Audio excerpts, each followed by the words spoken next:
no Salmo 115, do qual não há como fugir. Este princípio espiritual diz o seguinte: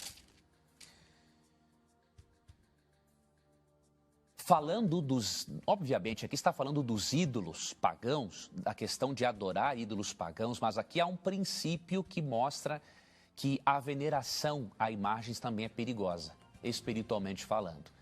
No verso 8, depois de falar dos ídolos, das imagens, o verso diz: tornem-se semelhantes a eles os que os fazem e quantos neles confiam. Sabe qual é o princípio espiritual, querida irmã? Nós somos transformados à imagem daquilo que contemplamos. Isto é muito sério.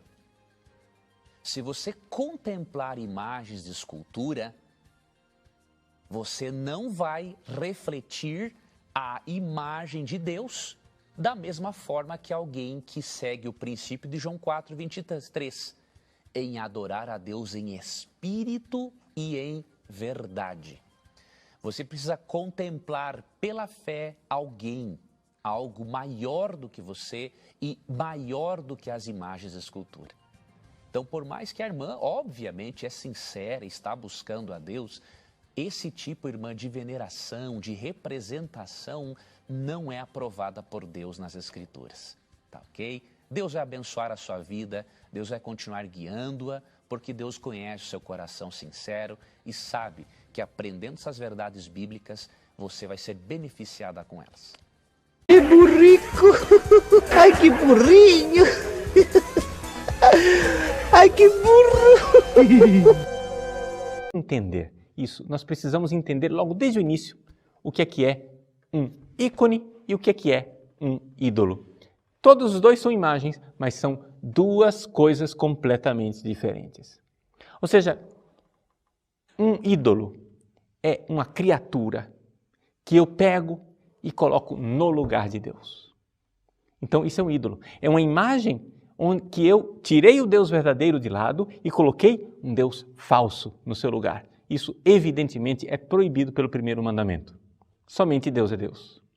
Somente Deus é Deus e é por isso que no primeiro mandamento se proíbe fazer imagens. Ou seja, imagens que sejam ídolo.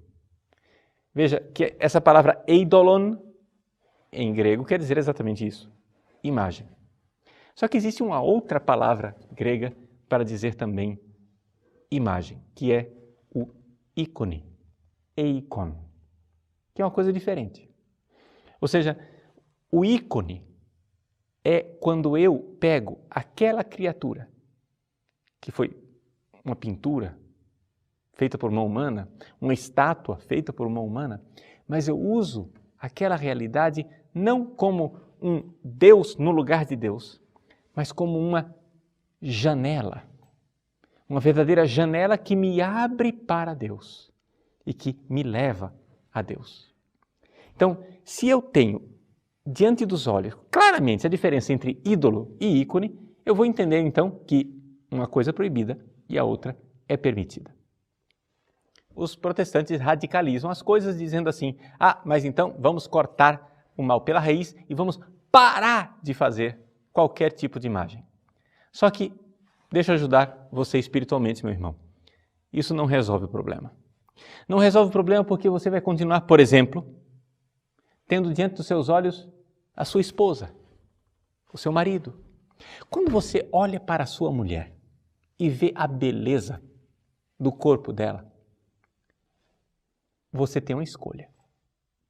Ou você transforma o que você está vendo em ídolo, colocando sua mulher no lugar de Deus, ou você transforma aquilo que você está vendo em ícone, fazendo com que ela seja uma janela transparente que te faz louvar a Deus.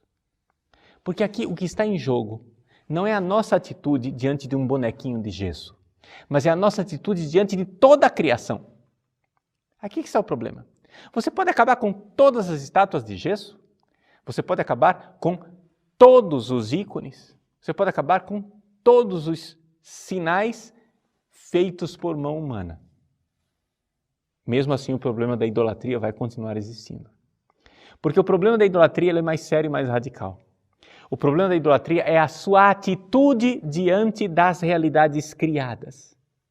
As realidades criadas te levam para Deus ou te afastam dele. Isso depende da sua atitude. Isto é você quem vai dizer.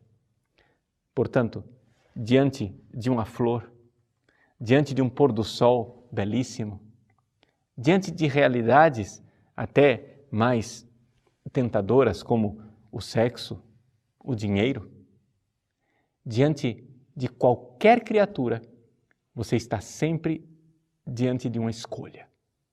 Ali você está encurralado. Você tem que escolher. Você tem um bívio, uma encruzilhada. Ou você faz com que essa criatura seja um ícone, uma janela que te leva para Deus, ou você fará dessa criatura um ídolo, ou seja, algo que você coloca no lugar de Deus. Então é muito fácil a gente acabar com os bonecos de gesso. O difícil é acabar com a idolatria no nosso coração. Levando isso em consideração, o que é que nós podemos dizer com relação ao culto dos santos e ao culto das imagens? Primeiro, o culto dos santos. É evidente que eu posso cultuá-los, não é? Nós temos, por exemplo, o exemplo bíblico extraordinário da Virgem Santíssima no Evangelho de São Lucas. No seu canto do Magnificat, Maria diz: todas as gerações me chamarão de bem-aventurados. Bem-aventurada. E o próprio Jesus, várias vezes, refere-se a pessoas como bem-aventuradas, felizes. Ele está louvando essas pessoas. Ele está dizendo concretamente, veja, é isso mesmo. E o que ele está fazendo? Está dizendo, veja a ação de Deus nestas criaturas.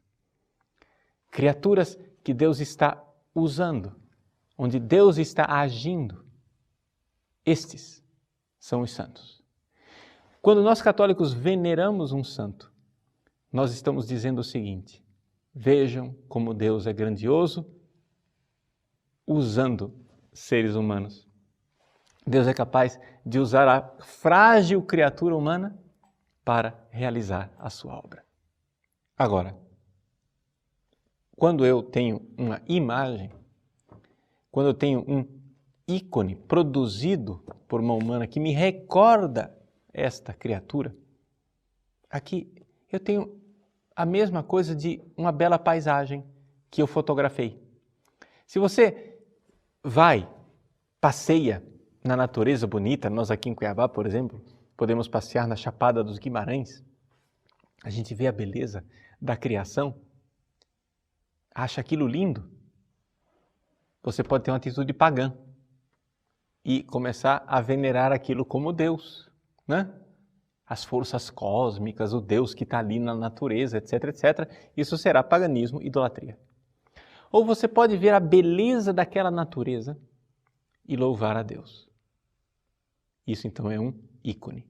Agora, se você vai e tira uma foto para se recordar daquele momento de louvor intenso que você teve lá na Chapada dos Guimarães, e todas as vezes que você vê aquela foto, você vê a beleza da criação e louva a Deus por isso. Isto é um ídolo? Não. É uma janela que te conduz para Deus.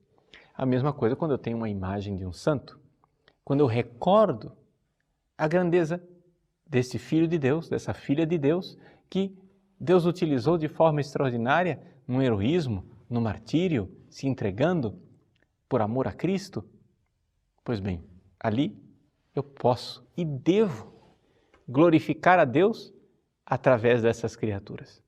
Portanto, você pode sim venerar imagens. E venerar imagens, vamos ser bem concreto.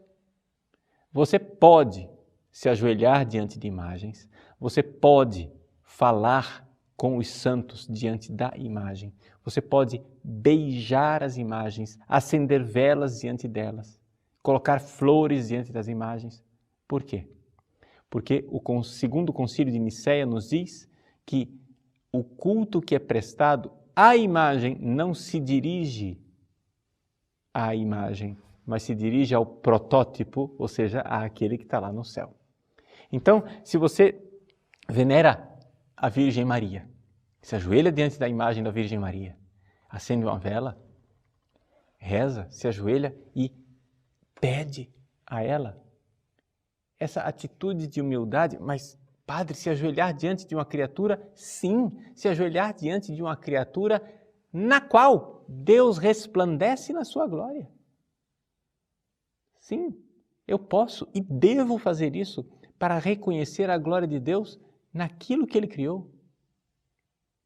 Eu posso me ajoelhar diante de uma imagem sabendo que eu estou me ajoelhando diante da Virgem Maria, que está junto de Deus no céu. Agora, ao me ajoelhar diante da Virgem Maria, eu estou cometendo uma idolatria? Depende. Se você a trata como um ídolo, colocando no lugar de Deus, é idolatria. Mas se você faz dela uma janela que te conduz para Deus, então é simplesmente o mistério do ícone, uma janela que nos conduz para o culto e o louvor a Deus numa glória eterna, que a Ele pertence.